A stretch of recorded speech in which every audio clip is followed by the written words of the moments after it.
Hey guys, welcome back to Prospect Channels TV. Thank you for always coming out here. May God bless you all. This is a very good news, okay? It's a very good news because when they talk say anything one person they do, you go reap, you get. You see that time when they talk say, whatever you sow, you will reap it later. It not be like that again. Anything when you do now, you go collect something when you don't waka come out. You get. With the year say Justice Binta Nnayko, they don't finally ban and say make it not enter. She no go enter US again. The US government don't ban them. She no go enter US again. According to Mazi Nnamdi Kanu's foreign lawyer Bruce Fem, he said Justice Binta Nnayko will never enter, US again because she's corrupt. And when you watch what happened on the 10th of February, you go shed tears for this country.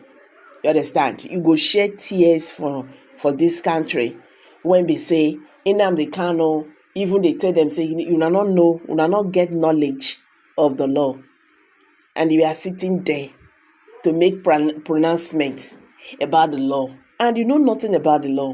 You understand? You not say that matter actually went viral globally. It was everywhere. It was being televised in international media, international newspapers, and all that. How Nigeria Judiciary is corrupt and all that. So they rip them one after the other. You understand? And the issue is not just Binta Nnayko. So other Nigerians, corrupt judges, they don't tell them, say, they're not going to enter, US again. I just find out one thing about these people. When they restrict them, when they bound them not to enter a particular country, they pain them one way. If you can recall what happened, when the General Christopher Musa, said that he was denied visa to Canada and some other senior military officers, that in pain him. He almost shed tears that it happened. So right now, maybe this one will be okay when they go take the correct all these hills, that is happening in Nigeria. If our judiciary is corrupt, our electoral body is corrupt, the executive is corrupt, who do we now turn to? So it's a problem. Nigeria is not like a soured food. It's a problem. It's really a very big problem. Though some of them go sit talking, no matter, they go day Nigeria here and all that. But what about your family? Is it a good news? It's not. It's not a good news at all.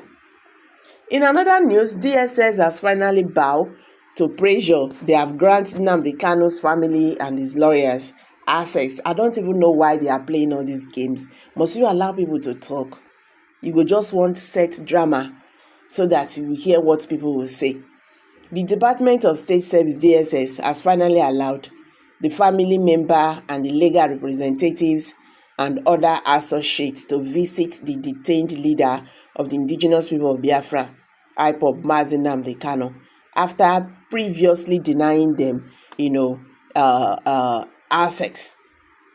ABN TV report that a legal team led by barrister Loy Jimako and including Prince Emma Kanu, Nnamdi Kanu's younger brother, Honorable Obinna, a former member of the Abia State House of Assembly, and other individuals successfully concluded their visit today. So thank God that they have allowed this to happen. So why are they even restricting them in the first place?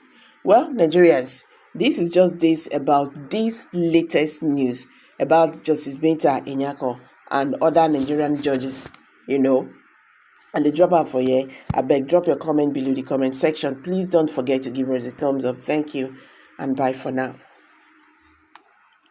Judges are not immune from criminal prosecution under the International Criminal Court. And insofar as this judge is working in collusion with the DSS and the government to punish Nnamdi Kanu as a political prisoner, by refusing to address these central dimensions of the flaws in the amended charge clearly indicate she's taking her orders not from the law, she's taking her orders from DSS.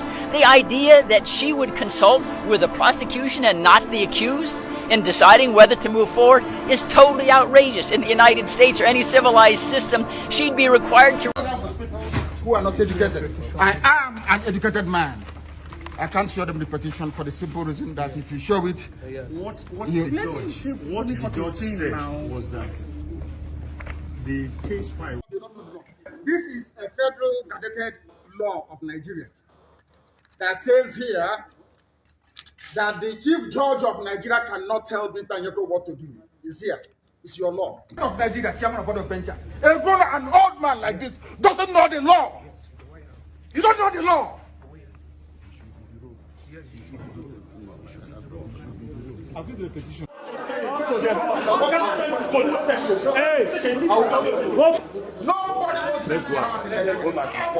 the problem. Corruption charges. They sent her to my case so they can release or smoothen the pathway for the husband and the son. They are facing. It doesn't matter if they off it. In a corrupt society, that's what happens. They are very, very corrupt. That is a breach of judicial oath. They have violated the judicial oath. They have shown bias according to Supreme Court. They are biased against me. Supreme Court said so. And that is why what is happening in the judgments and rulings concerning me has been happening. So, disobedience to superior court orders. Supreme Court said you are biased. You are against this man. You should not have revoked his bail. Nigeria went to Kenya and kidnapped him. These things are in the public domain. Why, therefore, are they insisting on trying me? A court order was entered. In that very court order, it was said very clearly and succinctly that she is no more. No. That she is no more going to try me. Why are they insisting? Why are they insisting? I ask. Because they have no case against me. They have no case against me, and they know it. I'm facing corruption charges. They sent her to my case. Bias according to Supreme Court. They are biased against the office. Supreme Court said so. And that is why what is happening in the judgments and rulings concerning me has been happening. So, disobedience to superior court orders. Supreme Court said you are biased. You are against this man. You should not have revoked his bail. Nigeria went to Kenya and kidnapped him. These things are in the public domain. Why, therefore, are they insisting on trying me? A court order was entered. In that very court order, it was said very clearly and succinctly that she is no more. No. That she is no more going to try me. Why are they insisting? Why are they insisting? I ask. You have made your point. Because they have no case against me. They have no case against me, and they know it. Supreme Court said, man, you should not have revoked his bail. Nigeria went to Kenya and kidnapped him. These things are in the public domain. Why, therefore, are they insisting on trying me? A court order was entered. In that very court order, it was said very clearly and succinctly that she is no more. No. That she is no more going to try me. Why are they insisting? Why are they insisting? I ask. You have made your point. Because they have no case against me. They have no case against me, and they know. Aisha Yusufu has taxed Imo State Governor, Enugu State Governor, Anambra State Governors. Stop blaming government. You are the CEO of your state. You are the executive governor. Now, since you go to Abuja to collect money, then take responsibility for the insecurity in your state. What do you have to say about it? Now, thank you for that wonderful question. I think being the governor of the state, you have every power for you to make sure that you get security votes from the federal government. By so doing so, what are the governors doing with this money? Stop coming out to tell the people that there is insecurity in my state and that unknown government have been killing. The government need to take action and put an end to all this and stop apportioning blames. The people you are apportioning blames to are the people who their lives and properties are what entrusted in your hand as the chief security officer of the state. So for a governor to come and start telling people that see there is insecurity in my state, I think to me the governor need to stand up and then act now, because every now and then allocation is being shared for you, security vote is being given to you, and you have the mandate. The primary function of government is to protect life and property. Yes. So if you cannot protect life and property, then why are you the governor? But some have said that the governors have no power over the military, that it's only the president as the commander-in-chief of the armed forces. What do you have to say about that? The governor does not have power over the military. That is true. But see, the question is that can the governor summon military chiefs in their states, the division's commander, to sit and dialogue for a way forward? The answer is yes. So if we can do that, so indirectly it still has power over the military. Now when it calls for security meeting, don't these men don't these guys attend in his various place? They do. So the president should not come and say that he does not have the governor should not come and say he does not have power.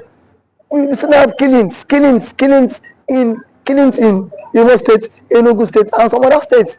For how long can we continue in this path? The people are scared of their lives. The people cannot even access government, access those who they claim to be what electorate. We cannot access people that give us the mandate. So how long can they continue like this? So I think the government of these states on their own, they need to up their games. You must up your games as a governor if you don't want to be sacked come 2027. But there's always been this fear that the votes of Nigerians does not count, and that is why our elected officials are acting this week. That assuming our vote is counting, they will sit up knowing that if I don't perform, no second term for me. You agree with that statement? Our vote does not count. I cannot say if our vote count or not, because I have not conducted any election. So what I'm to say is that people have lost confidence in the INEC. Power. The reason why they've lost you've lost confidence because so many persons have seen the case of Hope Uzodinma when he but reason best the court knows why he had to give it to him, but someone who came forth in the election was uplifted and then he came forth. So the court cited some reasons which Hope Uzodinma became the governor. Reason best known to them. I am not in the position to speak for the court, but one thing is that INEC needs to be the trust of Nigerians again. You saw what happened in last election. As allegedly reports that results were changed in the IRF portal. So I don't know how true that allegation is, but see, it has been going viral. So these are things INEC need to repose that confidence in the average Nigerian. And for the governors too, how much is being given to you on a monthly basis?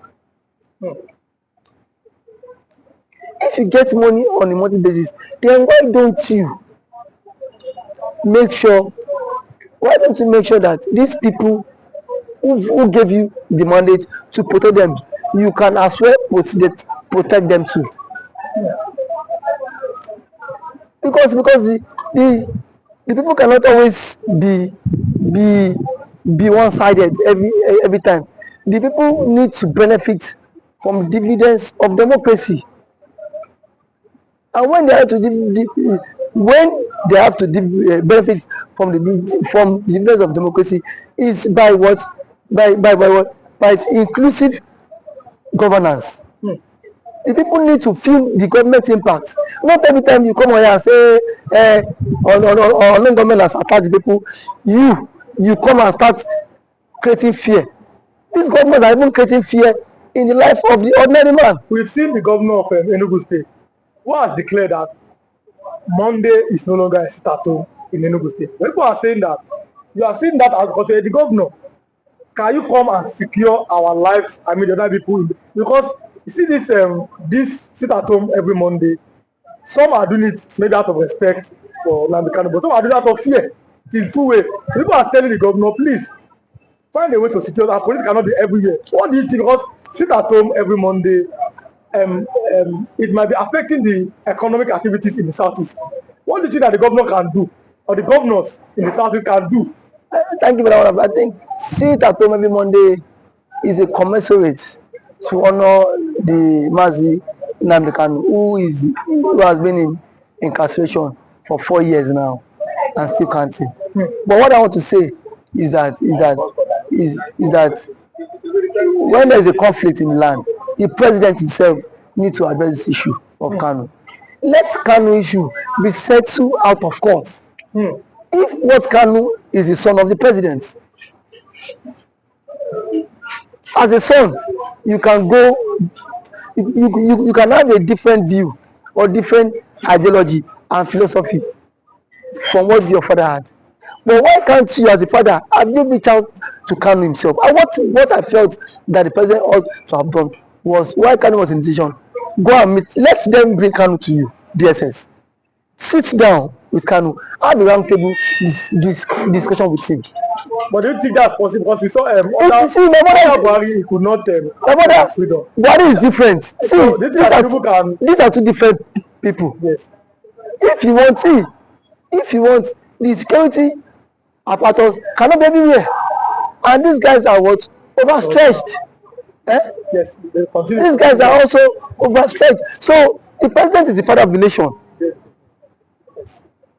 Since the president is the father of the nation, he should at least reach out to this guy, even to the Ohanese in Igbo. Whenever he will want to invite some Igbo politicians and some Igbo stakeholders to sit on a round table and discuss with Kanu. You have conditions, give him your conditions. Send it to him. Because you see, this is the only way this thing about marginalization can stop. And the truth of our matter is that the Igbos are heavily marginalized in the country. And that is what, and that has breed a whole lot. But do you think that giving them an opportunity, or yes, that's an opportunity, or finding a way, a consensus, in 1999, Nigeria had a consensus on making a Yoruba man a president. In 2007, Nigeria had another consensus to make another man to be a president. Do you think that Nigeria finding a way or making a consensus to make an Igbo man the president is going to make that marginalization or the agitations go down in the south? Making an Igbo man be the president would at least work to some extent. It will help this issue of marginalization reduce a very long way, because if the Igbo man is the president, Peter Obi, you will not watch Peter Obi allowing Mazi Nnamdi Kanu to languish in detention, even if, because yes, that is his brother from his tribe. They are from same tribe. No, so why was Senegbo released? It was let's go. Yes. So to some extent, it will help a long way. And as an Igbo man, he will speak in the language that the Igbos. Now I am one of the sons. Yes. You don't have any right to agitate. Yes. So that will help them. It will go a very long way for them too. So I'm letting you go. I think we have like 1 minute. Okay. Now, Southeastern Governors Forum. What should be their next step? Southeastern Governors Forum should at least make moves to meet with the presidents. Yes. To put an end to all this. That is the only way. Because if there's no end to all this, all we hear is killing. And then we are not in support of all this killing. It is not good for the future of the country. It's not good for the future of the country. Okay, thanks for coming. Thank you for having me.